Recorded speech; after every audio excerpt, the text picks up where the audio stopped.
Hi, Melina here, and just real quick, I wanted to film my June wrap-up, which is kind of late, but like, whatever, better late than never. So obviously June was Pride Month, and so I wanted to spend as much of the month as I could reading queer books, and then everything that I read was queer.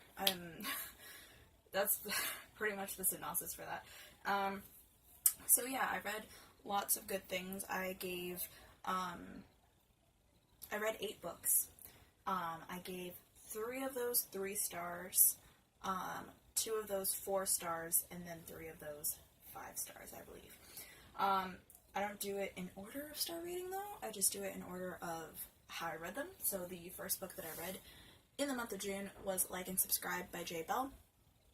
I read something like Summer by him last year, and it was one of my favorite, like, LGBT books, one of my favorite romance books that I've just read in general. It was, like, so beautiful, and this was a free little short, I think, like, 55-page kind of book that he released, and it is about, like the title kind of suggests, this guy who is basically in love with a YouTuber, and he has never met him, he just watches him, and he's, like, he has, like, pictures of him hanging on his wall and stuff, and he's a big fan of this, like, YouTuber. And then one day at a party, at, like, a Halloween party, he meets this guy, and it's kind of like, whether or not the person that he idealizes from these videos matches up with the person that he meets in real life.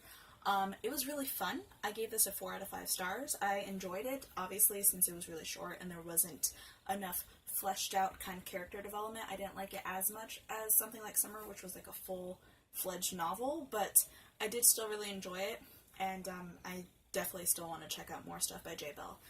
Would recommend, but don't expect anything mind-blowing. Then the next thing that I read in the month of June was Brokeback Mountain by Annie Prolo? I don't know how you pronounce it.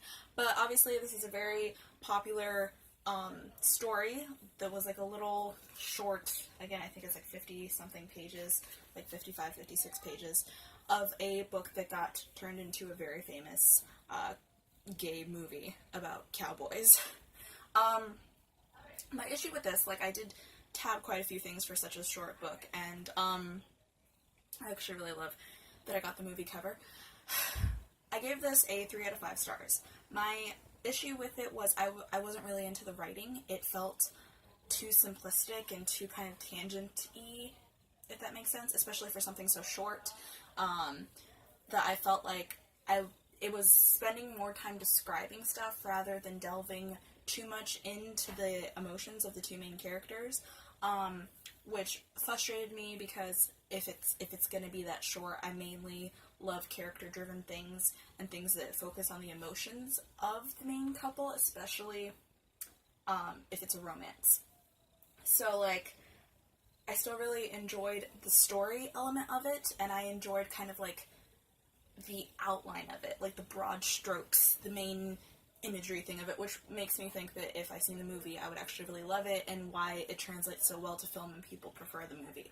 I do plan on seeing it. I own the movie, but it's in storage currently, along with the majority of my things, so we'll see eventually when I can finally, you know, obtain a way to watch this. But I did enjoy it, and I would recommend it. It's a gay classic, literature-wise, and like I said, I gave it a 3 out of 5.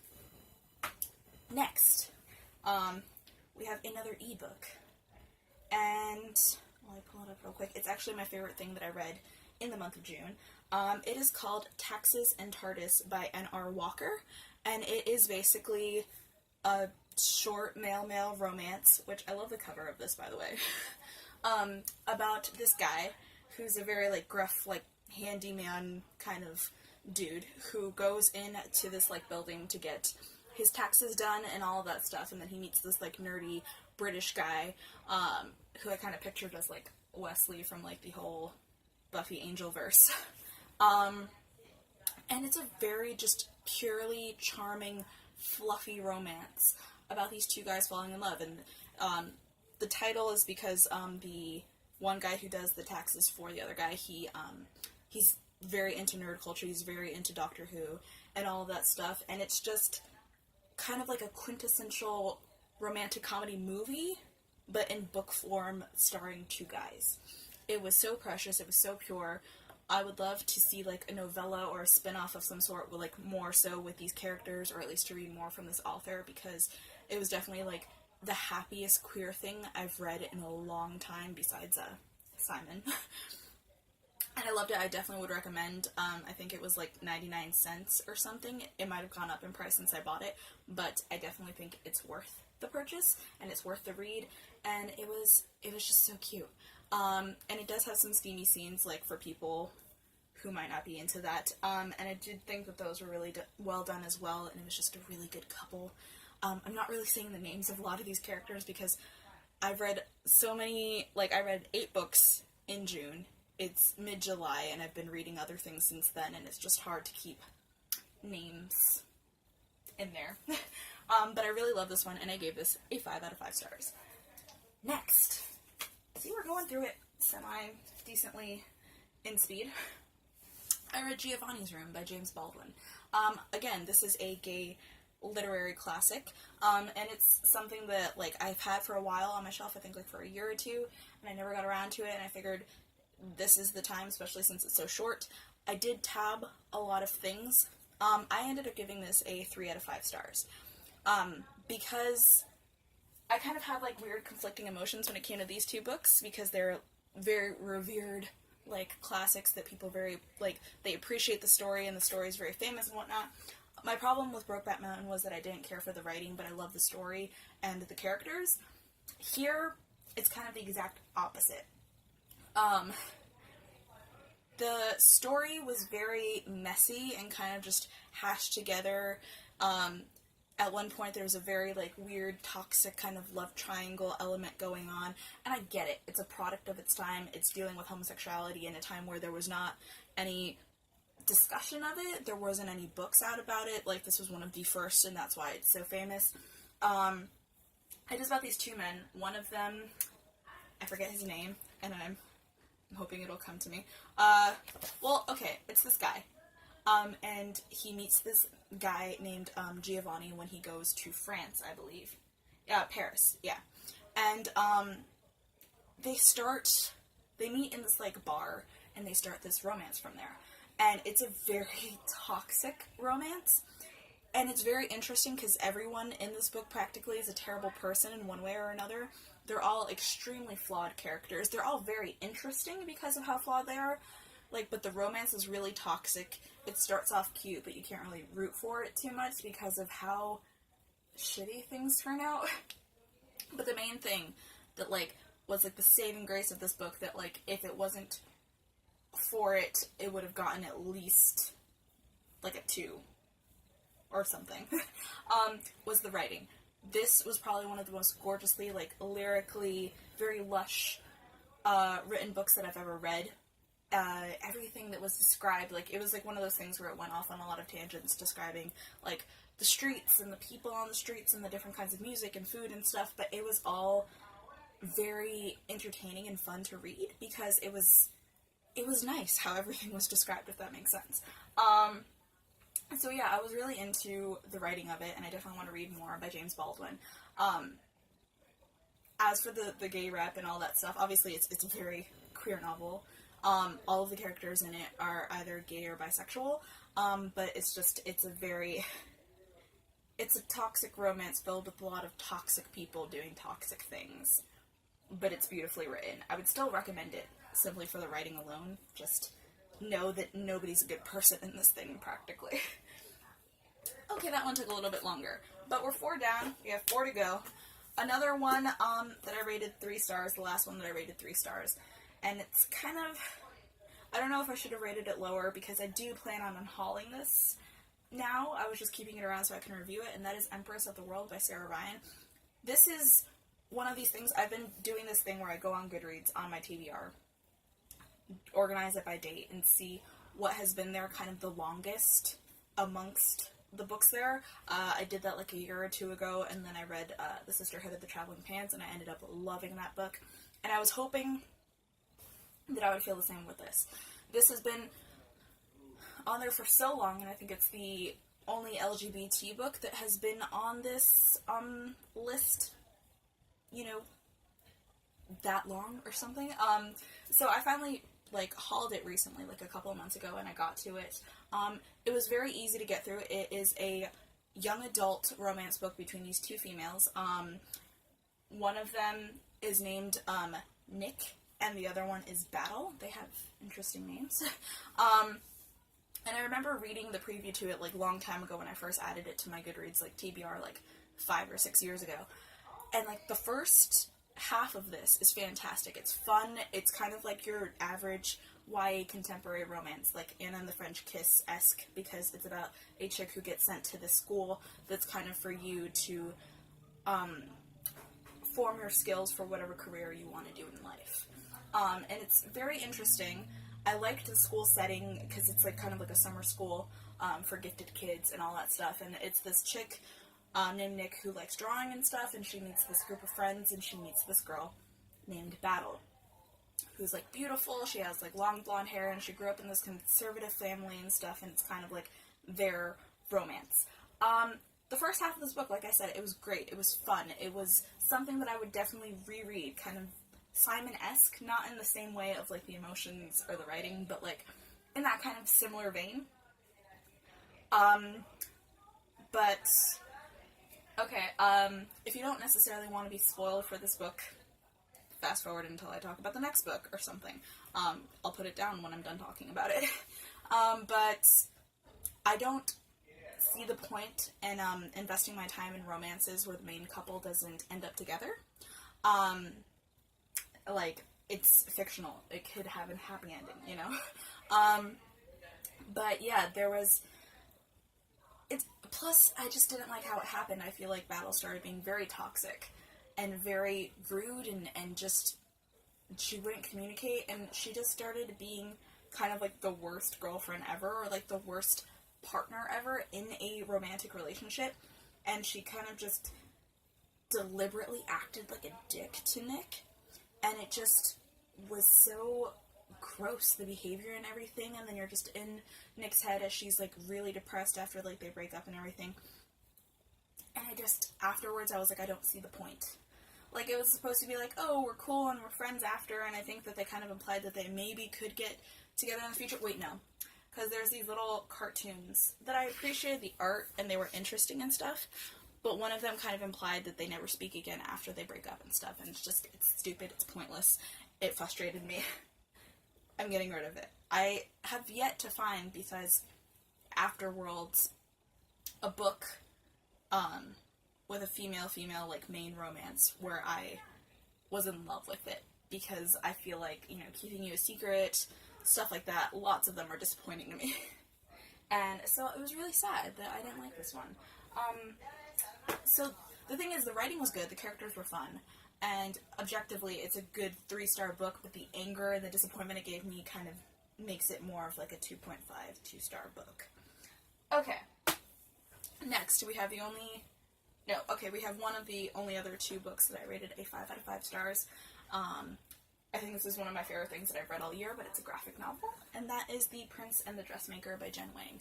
This was gorgeous. Yeah, I bought it at a bookstore for $17, and usually I never buy graphic novels, manga, books, any kind of thing in my collection full price. I just buy so many things that I don't really have the money to do that, so I kind of felt like, oh, this was a big purchase when I got it, that I kind of made impulsively and stuff, but I'm like, I'll read it for pride. And I loved this so much. It was so precious. It was so pure. The writing was fantastic. The storyline, like, went in every single place that, like, sure, it was kind of predictable, but in a way where you kind of wanted it to go. And just the art of this is so beautiful. Like, this, I want to get all of the panels tattooed on me forever. This is basically about a girl. Again, their names leave me. Okay, there's Sebastian and a dressmaker. Yeah, it's about this prince and this dressmaker. And the prince hires this dressmaker. She works in like this, you know, poor like rundown factory where they kind of treat her like crap, and she's just a seamstress who makes very beautiful designs. And she makes this design for this one princess. It kind of becomes really popular, and so she gets hired. And she doesn't know who she's getting hired by, but she ends up getting hired by this prince to, like, make him outfits because he enjoys cross-dressing. And it's the most pure love story ever. It is the most pure, like, accepting your children, like, the whole dynamic that happened with, like, Sebastian and his, parents and everything like that. I love stories that involve royalty. I love ones that, like, this world was, like, so well made. All of the characters are cool. The color palette and the art style and everything in this was beautiful, and I could have not thought of a way that, like, it could be better. It was amazing, and everyone should read this. It's worth the purchase. It's worth the read. Read this. 2 things left. Wow, this is getting long. Okay, I'll try to sum it up quickly. This one. I read If I Was Your Girl by Meredith Russo. This is the last book that I read this month that I rated 5 out of 5 stars. This is by a trans author about a trans girl that has a trans girl on the cover. And there's so much representation in this, and I've never read a book where the main character was trans. It's about this girl named Amanda who, after getting beat up and stuff after transitioning at her school, she moves to be with her dad instead, and she starts building this new life in this new high school, and you kind of see her dynamic, how she makes friends, possibly falls in love, all of this stuff, how she builds this very, like, tentative relationship with her father. It was all fantastic. It all felt really raw and real, and it had such, like, discussions and stuff. I tabbed the hell out of it too. It was beautiful, and I love books set in, like, the country, because now I live in a very southern area as well, so I like that kind of setting. I loved the friend group. I liked the romance, but I also kind of had this feeling when I was reading this whole time that it was kind of like, oh, something's gonna go wrong, and I was kind of paranoid the whole time. And things do go wrong, but not until the very end. Oh yeah. I haven't been giving out trigger warnings for any of these things. I don't think there was any in most of these, except these 2 deal with death. One of them deals with suicide, and it's obviously lots of kill your gays trope. And it's because they were written way back in the day where it was mind-blowing that even there was a book being released that had gay characters in it. And there was definitely not going to be one where they survived. Which is just so terrible. But, yes. So these also got low ratings because they don't have happy endings. Actually, that's why all 3 of these didn't get higher ratings, because they all just had very unhappy endings. And yeah. But this has trigger warnings for, I think self-harm? I know depression. I know, like, dysphoria and stuff, because there's lots of flashbacks to before she transitioned and all that stuff. Sexual assault, physical assault, being outed, lots of stuff. But it's also just a book that I feel like everyone should read, whether you're trans or not. It's a beautifully, gorgeously written book that's a very good, in-depth look inside the mind of a trans person, and how they should just be accepted. I don't know. It's a very self-explanatory thing. Like, yes, trans people are people, and they're the gender that they say they are. But being inside the head of somebody who, like, is thinking like that, and, like, it's written by somebody who has had these thoughts before, it was just great. Definitely recommend. And the last thing I read was a comic trade thing. And it is Black Panther World of Wakanda Volume 1 by Roxane Gay and Ta-Nehisi Coates. Once I seen that Roxane Gay had written a queer Black Panther story that's like a female-female romance, definitely needed to read it, immediately bought it, read it. I gave it 4 out of 5 stars. It was really good. The writing was kind of simple, and I think it was so it could be accessible to, like, all age groups, but it was very simple, and some of the things that happened were predictable. One of the women in this relationship has a lot of internalized homophobia, so it's very frustrating when she pulls away from her love interest in this a lot, and it's kind of sometimes she ends up being rude to her as a result. But for the most part, it's beautiful. They're beautiful. It is about these two females who are, one of them is kind of the trainer of this camp that are making, like, forming these girls into these warriors for, the Black Panther. Like, if you watch the movie, his, like, group of female warriors that he has, you're following these, like, young girls who are training to be, part of that group, like, part of his army. And so you follow the teacher, trainer lady. She falls in love with one of the, students. So it has the teacher-student thing. It has the military, like, war, falling in love thing. It has lots of tropes. It's very tropey. But I don't really care when queer things are tropey because, sure, we've seen this story a million times, but how many times have we seen it with queer people, with queer women of color being badass warriors? This was great.